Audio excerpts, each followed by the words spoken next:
Hello, welcome to the 7th day of December 2021. My name is Kurt Bell, and this is the Good Life Meditation. Let's begin. First, a summary of yesterday and last night. The day went better than I had anticipated, as usual. It's so often when I anticipate the worst that things aren't so bad. Eventually, that general idea won't be the case, and things will certainly be worse than I hope, as I near the end of my life, if assuming that I suffer from a disease that takes me out slowly. Well, I guess even if I die suddenly, that'll be a worse day than I imagined. So this ratio should eventually begin to, the balance should shift. The expectation will be less terrible than the actuality.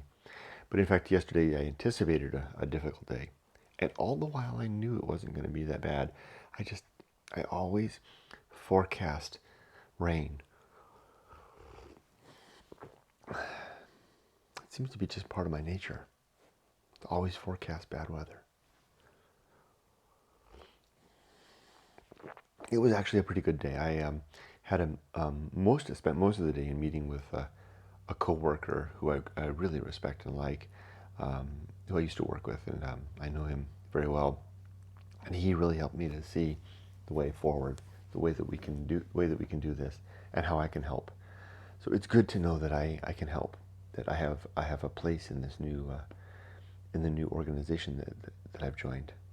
It's important for me to feel like I have a place. I don't show up to work to bide my time. Partially that's because I worry that if I don't have if I'm not productive in doing well, that I'll get fired and wind up homeless. Partly, which I wouldn't mind so much if it was just me, but I have a wife and a daughter and 2 dogs that depend on me, so I can't be homeless for their sake.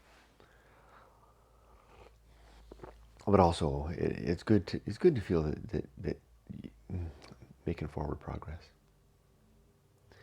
It was another day yesterday of really focusing on the principle of the Anchorhold, the little rock sticking up, and me perched on the top, and keep asking myself, how be the tide, be it high, be the waves churning, be it low, be the seas calm. It's funny how that principle that kind of came out of a real dark period of 2021, namely related to my last job, real challenging period. And that principle is becoming a foremost principle for me. Maybe I'll frame that picture that Emily made of the Anchorhold and put it up on the wall so I can refer back to it. I should keep a notebook. There were a couple of other things that happened throughout the day that were instances of good management. Oh, another one was my wife was struggling with to get the TV to work just the way she wanted. I was tired and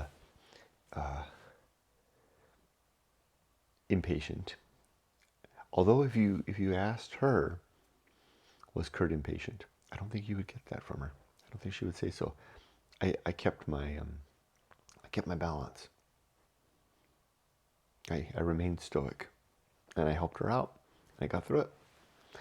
Big deal. It is a big deal. It is a big deal when you the Feast of Offal. I don't want to spew it out all over anybody. Pardon me. How did I sleep last night? For the most part, good, and I knew I would, having had a good day at work. Although I wake up at 4 a.m. every morning. From about 3 o'clock, I was awake, and my mind was journeying, again with worry related to work. So there was that. But not as bad as yesterday. I must have been up at 1:30 or 1 2 nights ago. Okay, let's do the Good Life Meditation. 7 objectives. The first of these is to be always ready to die, to have everything in order. Money, family, whatever work I want to do to leave a legacy.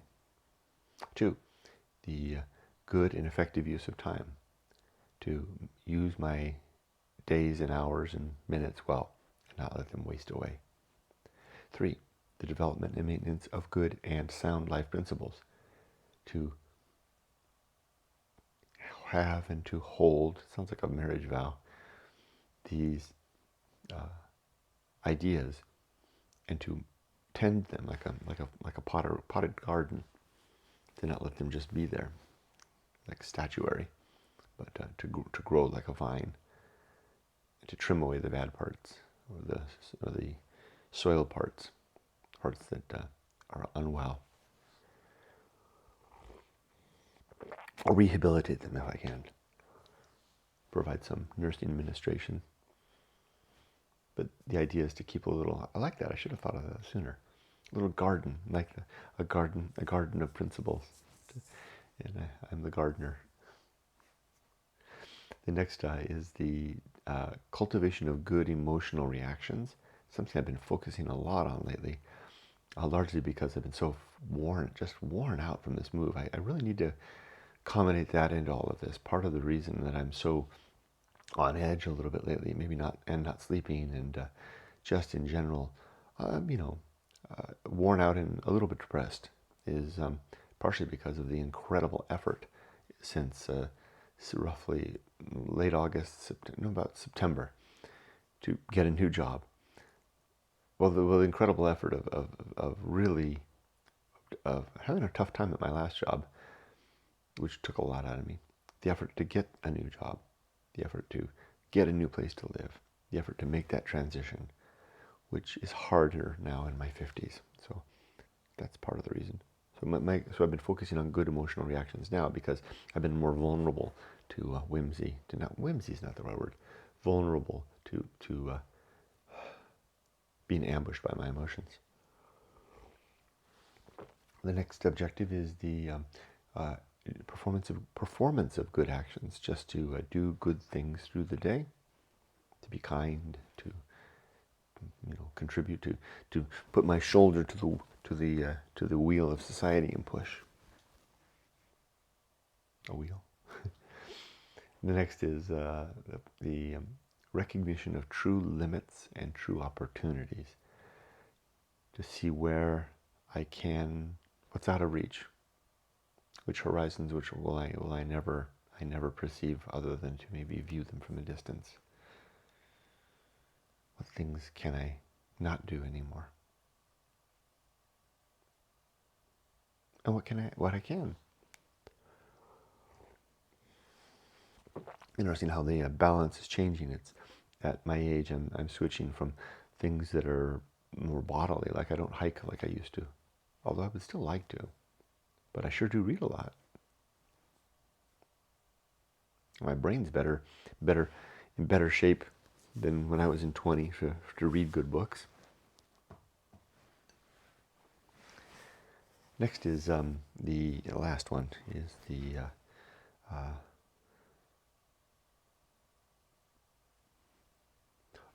one thing slowly, just to do one thing at a time slowly. Next, 27 principles. The first of these is the principle of war, to be at war with everything that I hold true and everything that anyone else, including you, if you choose to share your premises with me, I will question them politely, but I will. I'm not going to take it on face value unless it's a mundane claim, like you have a new puppy. You don't have to provide evidence for that. I'll believe you. But if you tell me there's an afterlife, I'm gonna need to see your work. 2, the principle of reason and the sub-principles of honesty, objectivity, and doubt. This is the tool that I use to pursue that war on what is true and what is not. 3, the homunculus, the concept of consciousness as being kind of like a little mortal that lives inside our head. The main reason that I do that, why? Who cares, Kurt? The main reason I do that is a reminder that the homunculus is stuck. It can't get out.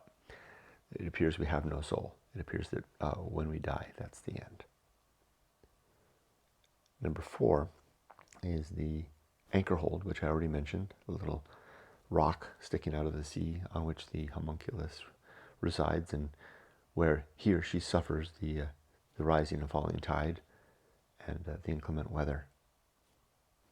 And indeed weathers life in fear and suffering and in joy, that too.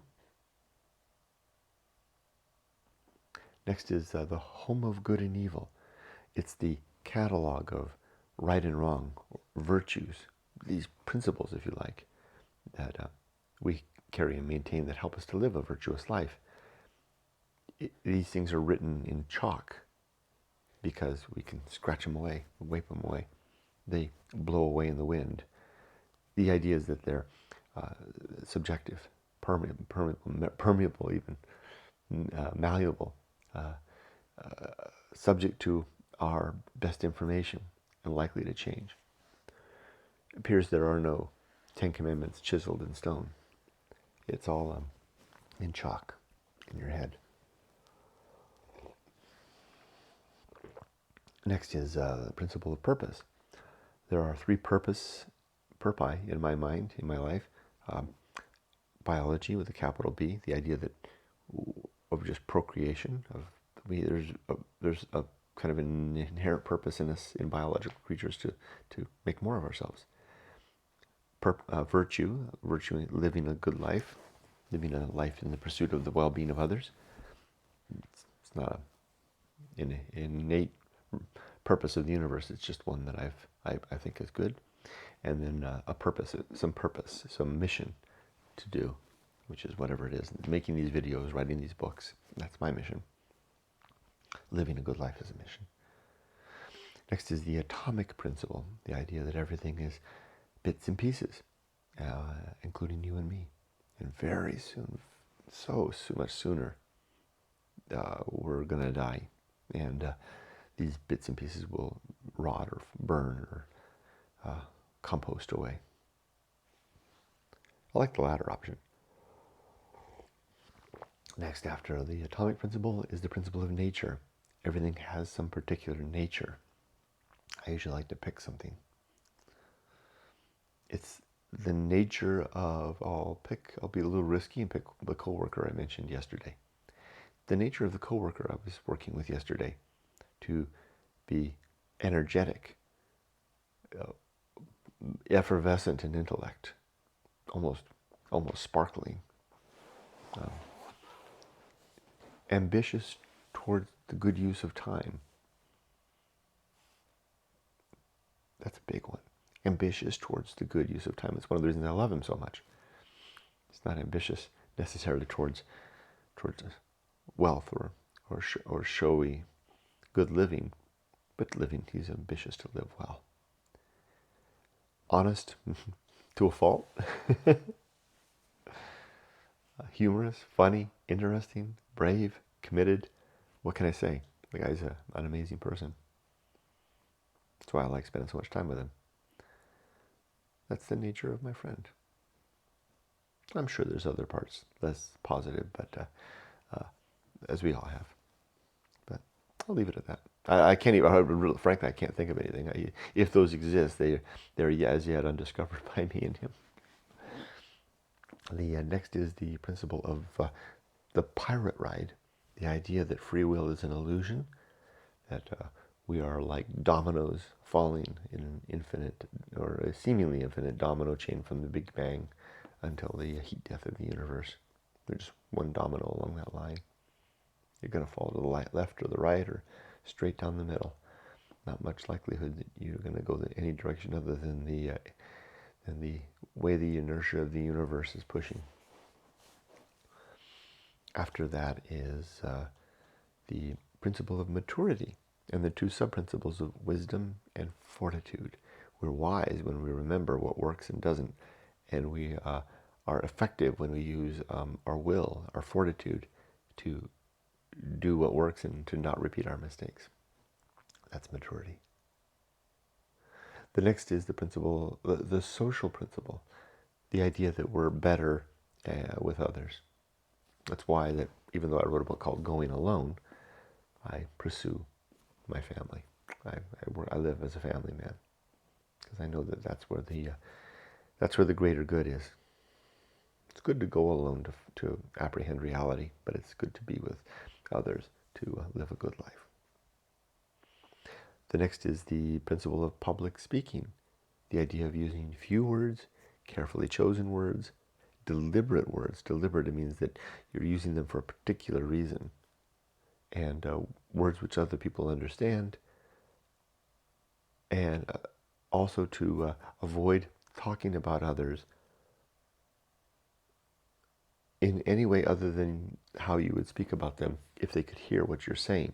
This way we can avoid gossip. And I had another instance of that yesterday where it was tempting to talk about somebody, and I didn't.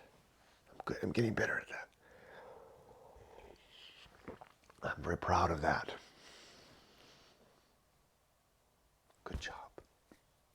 I mean, I'm going to flatter myself, prolifically for that, because that's a virtue that is above all in some ways, to be thoughtful of the well-being of others, to be thoughtful of the integrity of them, and like. Now, it doesn't mean that I wouldn't talk about somebody was doing something dangerous. I mean, I would talk about that. I would share that. I would try to prosecute that if possible. But if it's just some character thing or some bit of information about their lives that shame on me if I'm going to trade in that. For shame. Good job if you don't. Yeah. And I'm usually not now anymore. I used to do it a lot.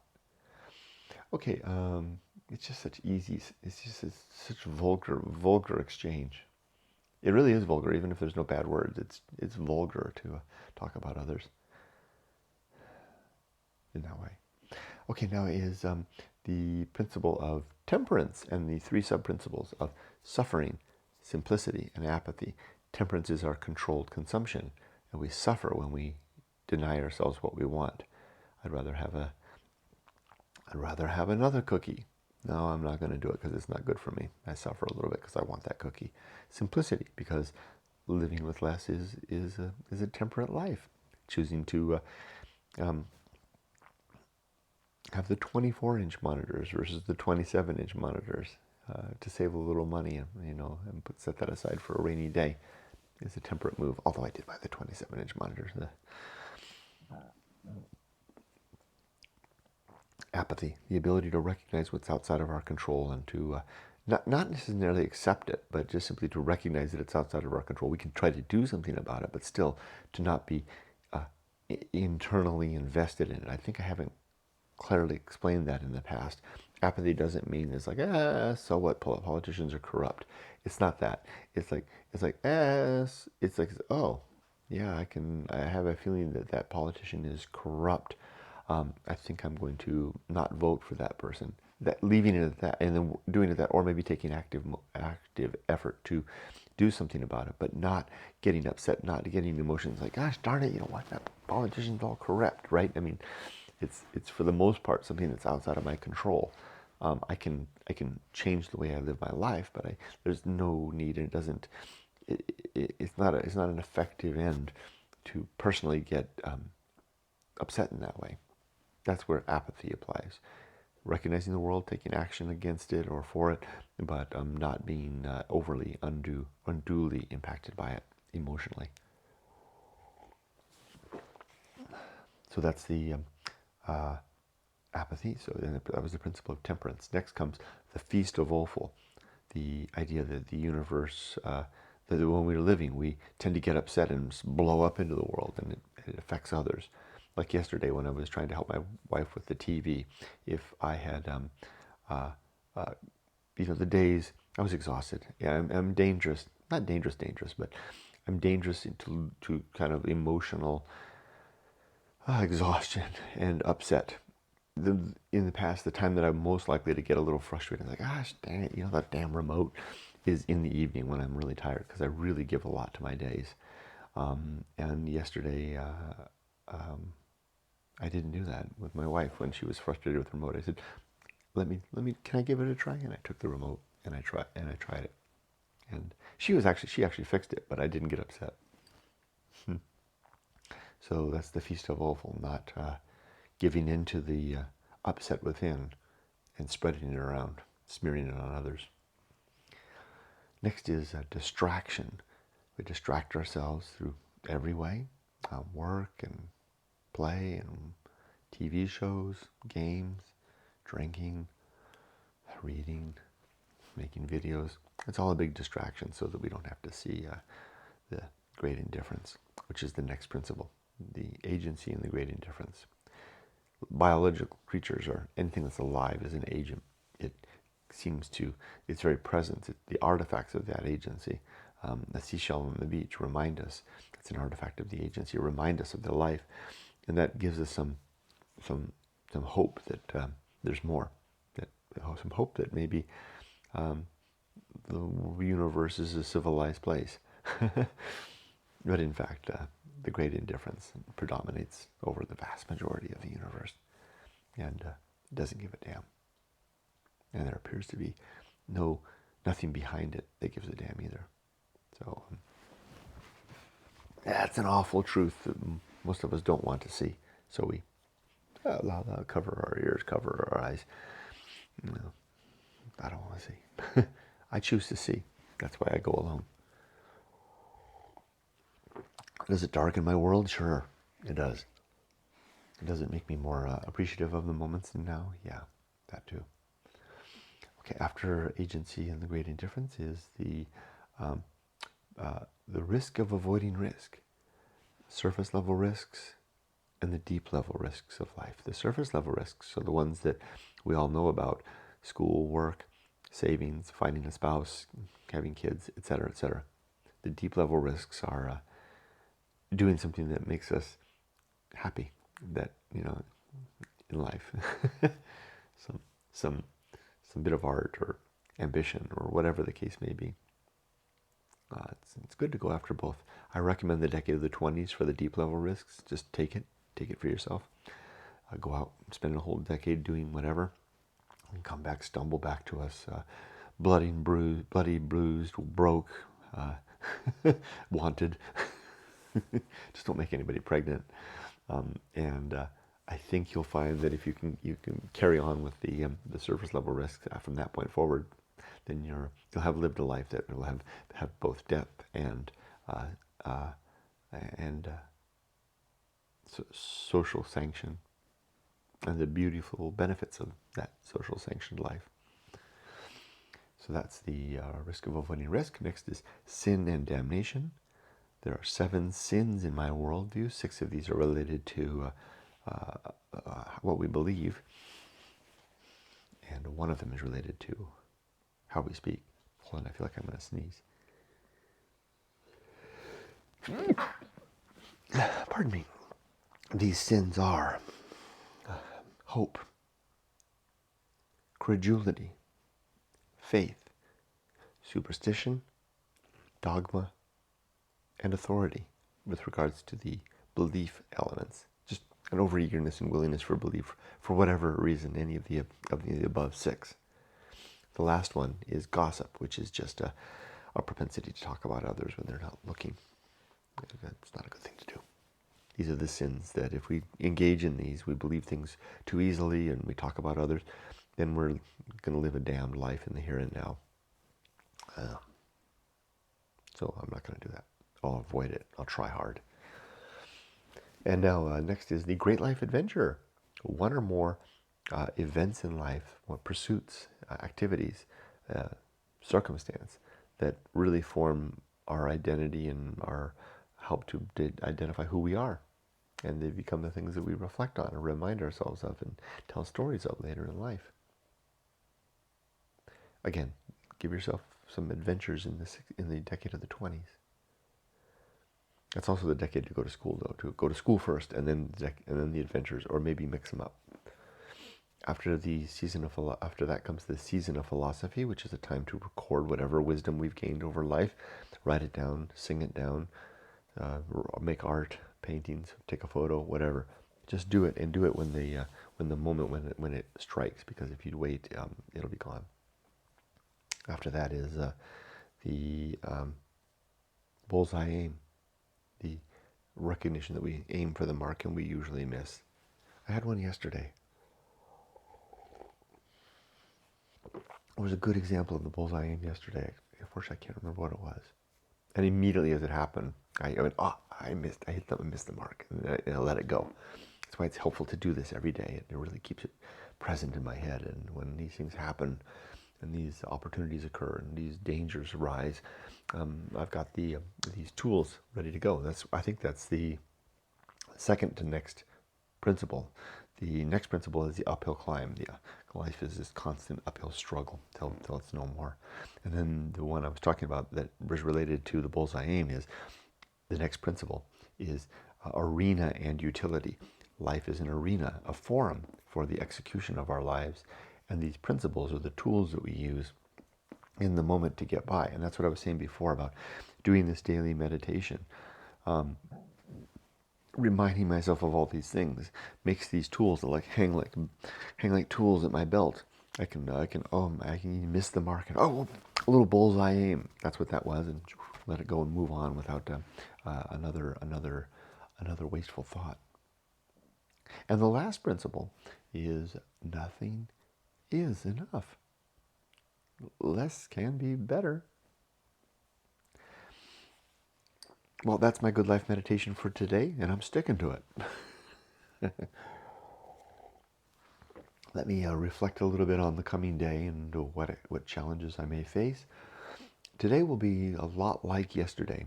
Another day of work, my second day here in the home office now, working from home. Yesterday went really well, like I said. The office setup I have with the cameras and the lights are really good. In fact, the person I mentioned earlier that I really respect, he actually commented, he's like, is that a virtual background you've got going, Kurt? It's the same one I use for the book readings. I mean, the transcription, because it really looks nice in the back and it almost looks artificial. But it's the real deal. You'll notice because the dogs come and go. So I'll be using that again. All the technology seems to be checking out. The audio, the visual, it's all working good. Today I'm going to work to build upon what I learned yesterday, and I'm going to actually begin using the software that I'm going to be working on and exercising and going through the manual. So I'll have the manual on one screen, the software on the other in the test environment, and begin working to do things with it. I have to learn it because eventually I'm going to be training on it. Training, being the trainer, I think, if management agrees on this approach. So it should be a pretty straightforward day. That's in my sweet spot in terms of my work. So I should be in good shape with that. I have a meeting today. I'm a little nervous about that. It's a twice weekly team meeting. Shouldn't be too much. Maybe a status report. But I think my status can be good. I'm starting to make headway, even though it's only been 2 days. I'm on my way, and I feel a little better. And I know now why I can do this. And the reason is that a lot of the success at this new position, the new project that I'm going to be working on, is going to be training related. And I can do training. I've done it before for this very organization. I can do that. I just have to learn it first before I can train it. But I can do this. So I'm feeling more confident. Also, boy, it makes a difference not having to drive to work and drive back, especially not have to live in another city during the week. It's going to make a difference in terms of mental fatigue and stress, and also money too. It's going to save a lot. I enjoyed being home with my wife. I enjoyed so much spending time with my dogs.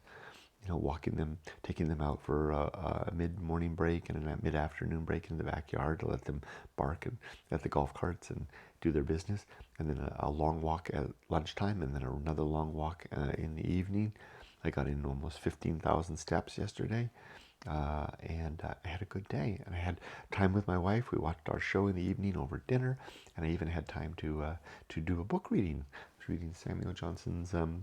The Life of Samuel Johnson by James Boswell, which I'm hoping that I can do every night. Maybe it'd be a nice way to tuck up for bed, to read a little of some great writing.